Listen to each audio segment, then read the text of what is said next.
C'est une association. C'est une association? Ouais.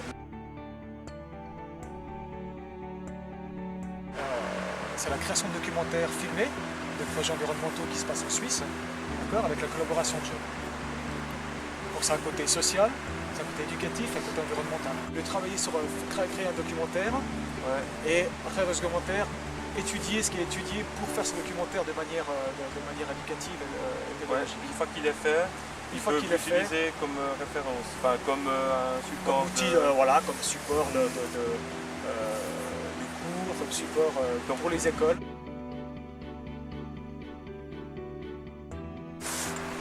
C'est pour tout le monde.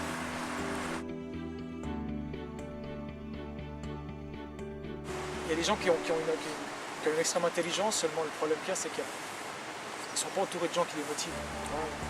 Parce que le truc, c'est de protéger l'environnement à la fin. C'est-à-dire, c'est bien, c'est bon pour l'ego, aussi parce qu'on l'a fait soi, etc. Mais le principal bénéficiaire, c'est la nature. Et nous, ensuite, en même temps. Exactement, en même temps. Créer au niveau déjà au niveau national, au niveau suisse, un site web qui va regrouper en fait des organisations qui s'occupent de projets environnementaux, qui puissent communiquer ensemble, montrer ce qu'ils font et pouvoir éventuellement se faire sponsoriser par des investisseurs. Pas facile de trouver de l'argent dans ce domaine. Même si ça paraît être des évidences, je me suis rendu compte que pour moi c'était une évidence de préserver l'eau, c'était une évidence qu'on était là devant une source de pollution très importante. Il faut éveiller la conscience à tous les niveaux, parce que sinon on va droit dans un mur. Ouais, c'est ça.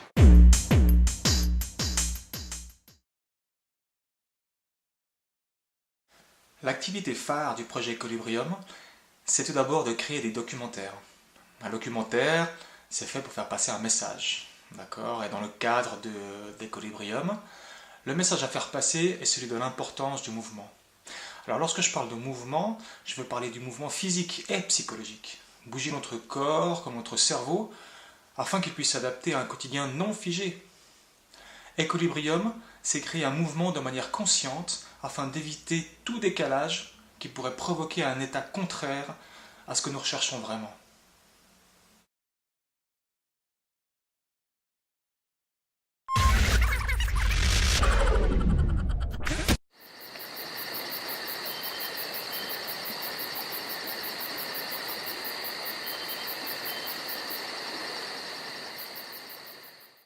L'étude de la biodiversité inclut différentes activités.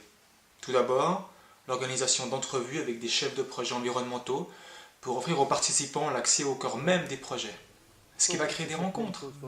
Ce n'est pas tous les jours que les intéressés de ce programme peuvent espérer rencontrer des personnes passionnées qui ont vécu des moments intenses pour arriver là où ils sont aujourd'hui. Et je pense que partager ces moments-là peut beaucoup aider ceux qui ont des difficultés à diriger ne serait-ce que leur propre vie. Puis organiser une entrevue, c'est d'abord prendre connaissance des sujets qui vont être traités, et ce sont également dans des recherches sur Internet que les participants vont aller se promener. Apprendre à poser des questions, apprendre à s'intéresser, bouger vers d'autres horizons. Encore une fois, c'est le mouvement que nous allons chercher. Et ce qu'ils vont découvrir va bien au-delà de ce qu'ils pensent trouver. Parce qu'ils ont tout bâtonné, ils ont l'eau, filtre et machin.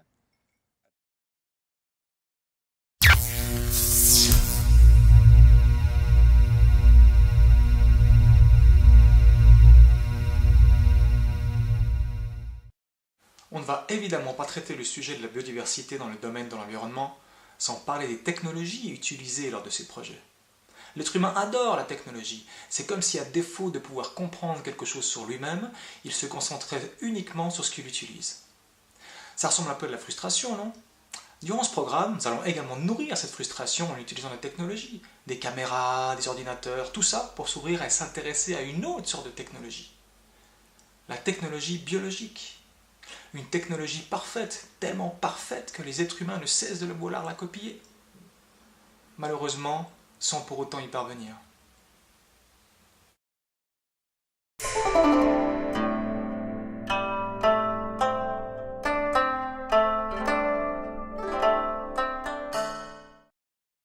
Encore impossible de parler des technologies sans parler de celui qui les utilise, l'être humain. L'être humain est la perception de la place qu'il prend, physiquement et psychologiquement. l'impact de son existence sur son entourage est sur lui-même. Un impact qui peut parfois être douloureux. Encore une fois, nous parlons de douleurs physiques et psychologiques. Étonnant comme toucher les autres peut parfois beaucoup nous toucher. Que le massage soit physique ou psychologique, il va créer un mouvement à l'intérieur de nous-mêmes. Si on y réfléchit bien, tout bouge, plus ou moins vite. Mais c'est certain, tout a un mouvement. Et lorsque les choses cessent de bouger, elles se figent. Ni notre corps, ni notre esprit peut fonctionner s'il est figé. D'ailleurs, rien ne vit dans un état figé. Nos organes, emportés par le rythme de notre respiration, notre colonne vertébrale accompagnant cette danse. Respirer, faire bouger notre organisme et nourrir notre tête, et donc notre esprit. Pour ceci, il semble que l'apprentissage du massage soit normal dans un programme concentré sur le mouvement du corps et de l'esprit.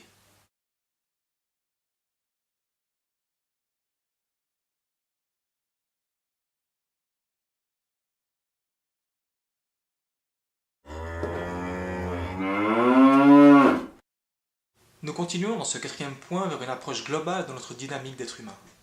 La nourriture aurait pu être le premier point de la liste, puisque c'est l'activité phare de tout être vivant. Pourtant, il semblerait que pour certains d'entre nous, l'apport nutritionnel soit moins important que le choix de notre voiture ou de nos habits.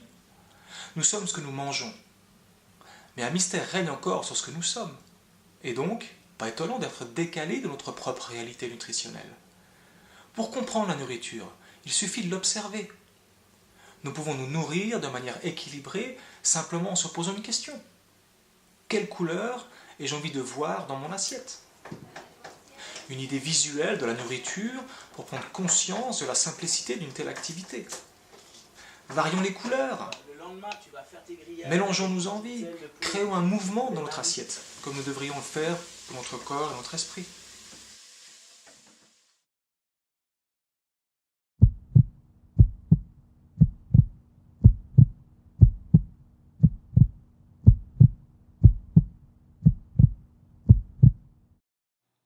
Ce 5e point n'est pas un cours en soi. C'est plutôt une prise de conscience de notre environnement comme métaphore de nous-mêmes. Dans la nature, ce qui va dans un sens va également dans l'autre. Prendre conscience d'une telle chose peut éventuellement changer une perception décalée que nous pourrions avoir de notre entourage, et donc de nous-mêmes. L'être humain est, je pense, la seule espèce à chercher encore sa place sur Terre, ce qui, par définition, fait de nous l'espèce la plus primitive encore que les plantes ou les légumes. Nous avons cette tendance à envahir, plutôt que de participer activement à notre environnement. Apparemment, nous sommes en train de comprendre, même si c'est encore un peu timide, l'impact de notre comportement décalé. Equilibrium fait alors partie de cette prise de conscience et veut offrir à ceux qui le veulent l'opportunité de faire partie de ce mouvement.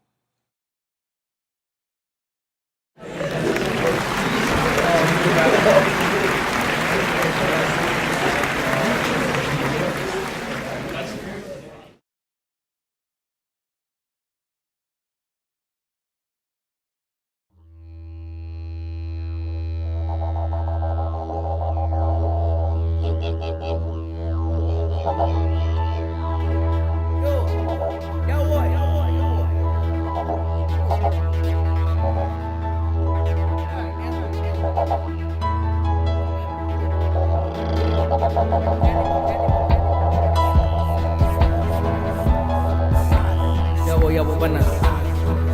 Nale balik. Dari. Cari apa? Dulu sih.